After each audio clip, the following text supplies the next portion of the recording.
छोटे कर्मचारी से लेकर बड़े अधिकारी तक जितनी उनकी सैलरी होती है उससे 10 गुना उनका प्रॉपर्टी होता है।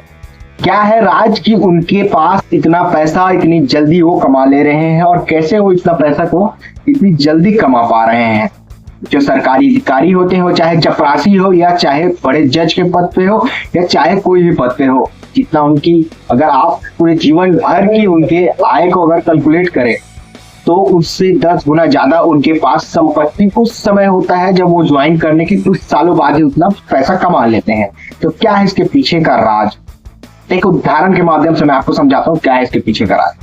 अवैध कारोबार करने वाले जैसे कि गांजा और दारू और भी जैसे कि अवैध कारोबार करते हैं, इनसे कितनी कमाई होती है एक सरकारी कर्मचारी की। माशा का व्यापार करने वाला व्यक्ति दिन का कम से कम 20,000 रुपये का कमाता हो और अगर एक बहुत ही अच्छा चल रहा हो तो 50,000 रुपये कमाता हो। ये हम आपको ऐसे नहीं, हमारे टीम द्वारा जब एनालाइज किया गया, कुछ ऐसे असामाजिक तत्वों से पूछा गया कि क्या है आपकी दिन की इनकम, तो उन्होंने बताया कि 50,000 अगर अच्छा व्यापार चले तो, या फिर 20,000 अगर अच्छा ना चले तो अगर पर डे का अगर हम मान चलिए उनका अच्छा व्यापार चल रहा है तो 50,000 मान लेते हैं, यानी महीने का उनका 15 लाख रुपए। और 15 लाख रुपए में से अगर वो 5 लाख का भी अगर मटेरियल मंगाते हैं, जो भी अवैध व्यापार करते हैं और जो भी सामान को अगर 5 लाख का मंगाते हैं तो उनके पास 10 लाख रुपए शुद्ध बच रहा है।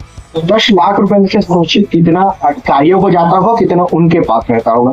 मान लीजिए 10 लाख में से आधा पैसा यानी 5 लाख रुपए अधिकारियों को लिया जा रहा है और 5 लाख रुपए उनके पास है। तो सोच लीजिए एक अधिकारी, चाहे वो पुलिस विभाग का हो, चाहे वो आबकारी विभाग का हो, चाहे किसी विभाग का हो, उस सब में 5 लाख रुपए एक नशा करने वाले, एक नशा का सामान बेचने वाले एक हीरो से उनके पास जाता है जो नशा का इस तरह का व्यापार है। तो सोच लीजिए कि हमारे कोरबा में ऐसे कितने सारे गिरोह है जो दारू नशा का अलग अलग नशे का व्यापार करते हैं। दारू गांजा जैसे बहुत सारे अलग अलग विभिन्न नशों का व्यापार करते हैं और इन सभी के पास से कितने लाखों रुपए पुलिस, आबकारी विभाग और सरकारी कर्मचारियों के पास जाते होंगे। यही है उनके ये आय का साधन, जो ये अवैध कारोबारियों से जो वसूली करते हैं।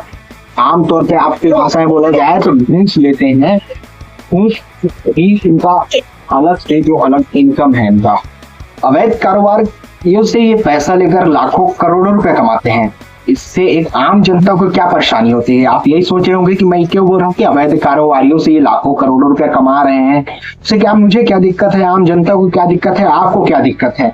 तो सबसे बड़ा दिक्कत ये है कि जब हमारे टैक्स के पैसे उन सरकारी कर्मचारियों को वेतन के तौर पे मिल रहे हैं और वो उस वेतन से ना खुश होकर वो अलग से कमाने के लिए अवैध तरीके से काम करने वाले लोगों से घूस का पैसा लेते हैं, और जब हम अपने हक के लिए उनके पास जाते हैं, कंप्लेन लिखाने जाते हैं या कोई भी अधिकारी को इसके जो भी संबंधित क्षेत्र में हम चीज के बारे में उनसे बात करने जाते हैं तो हमसे बदतमीजी से बात किया जाता है। हम जो आम जनता है उनसे बदतमीजी से बात किया जाता है, उनकी सुनवाई नहीं होती है।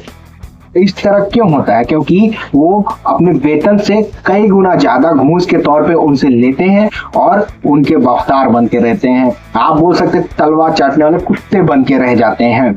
बोलते हैं ना कि आप जो कर्मचारी लोग हैं वो एक अखेल की तरह हो गए हैं अभी के समय में। जितने भी बड़े बड़े जो नशा व्यापारी हैं या फिर जो अलग अलग तरह के अवैध कारोबार करते हैं, उन सभी से जो घूस के पैसे लेते हैं तो उनके तलवे चाटने लगते हैं और उन्हीं के पक्ष में हो जाते हैं।